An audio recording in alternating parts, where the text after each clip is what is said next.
तो child pornography को यदि कोई एबनॉर्मली देख रहा है, एक बार दो बार की बात नहीं, एबनॉर्मली देख रहा है, जिसको आर्टिफिशियल इंटेलिजेंस के थ्रू देयर आर प्लेटफॉर्म्स जो उसको मॉनिटर कर रहे हैं, तो उनके थ्रू हम लोग कुछ एक एडवाइजरी टाइप का एक पॉपअप उनके पास पुश हम करने का एक प्रयास है। उत्तर प्रदेश में पोर्नोग्राफी को लेकर के एक बड़ा पहल किया जा रहा है, जिसके जरिए अब जो लोग इसका गलत इस्तेमाल करके कहीं ना कहीं एक अपराध की शक्ल में इसको अंजाम देते हैं, उस पर नियंत्रण करके एक नई कवायद है 1090 की तरफ से। क्या कुछ कवायद है, कैसे इसे किया जाएगा, हमारे साथ बात करने के लिए नीरा रावत जी हैं, एडीजी। मैम, किस तरीके से are you making sure that जो आपका प्लान ऑफ एक्शन है, ये जो 1090 की नई सर्विस है, इसके पीछे के क्या इंटेंशन है, कैसे आप इसको बना रहे हैं? 1090 की नई सर्विस नहीं है। 1090 का प्राइमरी रोल होता है कि जब कोई घटना हो जाती है तो उसके ऊपर हम लोग काउंसलिंग करते हैं। तो ये एक प्रयास है कि क्या हम लोग कुछ इम्पैक्ट कर सकते हैं प्रिवेंटिव साइड पर। तो इसके तहत आज से लगभग 10-15 दिन पहले हम लोगों ने एक ब्रेनस्टॉर्मिंग सेशन किया था, जिसमें लखनऊ के अलग अलग वर्टिकल्स के रिप्रेजेंटेटिव्स ने उसमें भाग लिया था। उस कार्यक्रम का नाम था वैचारिक समागम। उसमें एडवोकेट्स भी थे, साइकोलॉजिस्ट्स थे, डॉक्टर्स थे, यूनिवर्सिटी के एकेडमिशियंस थे, स्कूल्स के एकेडमिशियंस थे, कॉरपोरेट वर्ल्ड के थे, एंटरप्रेन्योर्स थे, NGOs थे, and of course police officers were there. And उसमें ये निकल करके आया था कि ऐसी कुछ स्टडीज़ हैं जो इंडिकेटिव हैं कि abnormal watching of internet, abnormal use of internet का कहीं ना कहीं एक प्रोबेबल कनेक्टिविटी हो सकती है with sexual offences against women. ऐसी स्टडीज कुछ हुई हैं। तो उस मंथन में, उस वैचारिक समागम में ये निकल करके आया कि अगर हमें कुछ भी करना है तो we have to try to impact the minds, चाहे वो सेक्सुअल ऑफेंसेस हो, चाहे डोमेस्टिक वायलेंस हो, डिस्क्रिमिनेशन हो, या और किसी भी अन्य प्रकार के जो ऑफेंसेस वुमेन के अगेंस्ट होते हैं। तो इसको ध्यान में रखते हुए उनका ये व्यू था सबका कि इसमें फैमिली इज द माइक्रोकॉज्म। हम लोगों को फैमिली तक पहुंचना चाहिए, हर हाउस होल्ड तक पहुंचना चाहिए। And social media is a very important media, जिसको हम लोग ट्रेडिशनल मीन्स के ऊपर ओवरलेयरिंग कर सकते हैं। ट्रेडिशनल मीन्स के साथ साथ हम सोशल मीडिया का भी इस्तेमाल करें, और प्रिवेंटिव मेजर्स में अगर घुसना है तो इसमें कल्चरल इम्पैक्ट लाने के लिए, impacting the minds करने के लिए we should try to reach out to the people. Following this, we try to do a digital outreach program. उस digital outreach program का नाम है हमारी सुरक्षा। 10 मोबाइल हाथ में, 1090 साथ में, ये हमारे आउटरीच प्रोग्राम का नाम है। ये एक पब्लिक पार्टिसिपेशन का कैंपेन है, और इसमें हम चाहते हैं कि ज़्यादा से ज़्यादा लोग इसमें जुड़े। इसमें ये एक अवेयरनेस कैंपेन भी है और एक पब्लिक पार्टिसिपेशन का कैंपेन है।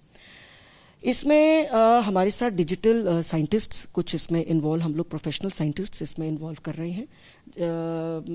एंड इसमें आर्टिफिशियल इंटेलिजेंस के थ्रू भी जो डेटा अवेलेबल है, साइकोग्राफिक्स का इस्तेमाल किया जा रहा है, जिसमें न्यूरल एनालिसिस होता है। तो इसमें एक एस्पेक्ट ये निकल करके आया कि जो चाइल्ड पोर्नोग्राफी है, child pornography is illegal in India. तो चाइल्ड पोर्नोग्राफी को यदि कोई एबनॉर्मली देख रहा है, एक बार दो बार की बात नहीं, एबनॉर्मली देख रहा है, जिसको आर्टिफिशियल इंटेलिजेंस के थ्रू देयर आर प्लेटफॉर्म्स जो उसको मॉनिटर कर रहे हैं, तो उनके थ्रू हम लोग कुछ एक एडवाइजरी टाइप का एक पॉपअप उनके पास पुश हम करने का एक प्रयास है, जस्ट सो दैट कि एक माइंडसेट की एक थॉट प्रोसेस को अगर ये हेल्प कर सके, दैट इज द पर्पस। आपकी बातों से लगता है कि to sensitise people on the ground level is more over the initiative.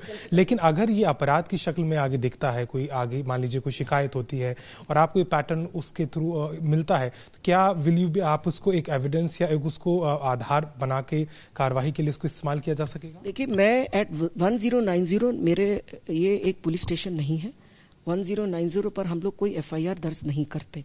अगर कहीं से भी कोई कंप्लेंट कोई लड़की करती है, आज भी करती है, साइबर क्राइम्स होते हैं या कोई और छेड़छाड़ की घटना होती है, तो हम लोग पहले तो प्रयास करते हैं काउंसलिंग का, और अगर उस पर नहीं होता और संगीन अपराध है तो हम लोग लोकल पुलिस की मदद से फिर उसमें FIR दर्ज होते हैं और फिर लीगल एक्शन होता है। आपको लगता है मैम इससे थोड़ा बदलाव आएगा, क्योंकि जिस तरीके से लगातार डिजिटल का दौर है और सारी चीज़ें बच्चों से किशोरों के पास आसानी से अवेलेबल है, एक फ़र्क पड़ेगा क्या? अभी तक कुछ इस तरीके का ट्रेंड आपको दिख रहा है? It is very early to say, अभी 2 दिन ही हुए हैं, बट मेरा ये मानना है कि हम लोगों को सबको मिल करके, ये एक ऐसी चीज़ है ऑफेंसेस अगेंस्ट वुमेन जिसको सिर्फ पुलिस नहीं सॉर्ट आउट कर सकती. Police can come in if a offence has taken place, तो पुलिस का रोल तो डेफिनेट है कि उसके ऊपर इन्वेस्टिगेट करे और आगे कार्यवाही करे, प्रोसिक्यूशन में जाए. लेकिन ये उससे पहले कि क्या उसको हम लोग रोक सकते हैं, उसमें एक कल्चरल चेंज और एक सबके पार्टिसिपेशन की आवश्यकता है. प्रयास करने चाहिए, प्रयास कभी रोकने नहीं चाहिए. वो प्रयास सफल होंगे या नहीं होंगे ये मैं नहीं जानती, लेकिन असफलता के डर से प्रयास करना आदमी छोड़ दे ये मैं नहीं मानती. हम लोग वैसे परीक्षाओं में भी अपनी तैयारी करता है, कॉम्पिटिटिव की तैयारी करता है, एक बार नहीं आता, 2 बार नहीं आता, तो क्या प्रयास करना छोड़ देंगे? तो कोई भी चीज़ एक दिन में नहीं होती. जिस चीज़ की हम लोग बात कर रहे हैं ये एक सोशल माइंडसेट की चीज़ है, ये एक दिन में चेंज नहीं होती. It is a long process, but कहीं ना कहीं एक बीज बोने की कोशिश की है, एक प्रयास करने की कोशिश की है. और आपके माध्यम से हमारा सबसे एक अपील है कि ज़्यादा से ज़्यादा लोग हमारी सुरक्षा, हमारी ये जो आप पोर्नोग्राफी वाला बात बोल रहे हैं कि वो चाइल्ड पोर्नोग्राफी का वो एक बहुत छोटा सा अंग है इसका. हमारी सुरक्षा एक बहुत बड़ा कैंपेन है, तो ज़्यादा से ज़्यादा लोग हमारी सुरक्षा कैंपेन में जुड़े और इस अवेयरनेस फैलाने में हम लोग सब एक दूसरे का हाथ मिलाएं, एक दूसरे की मदद करें.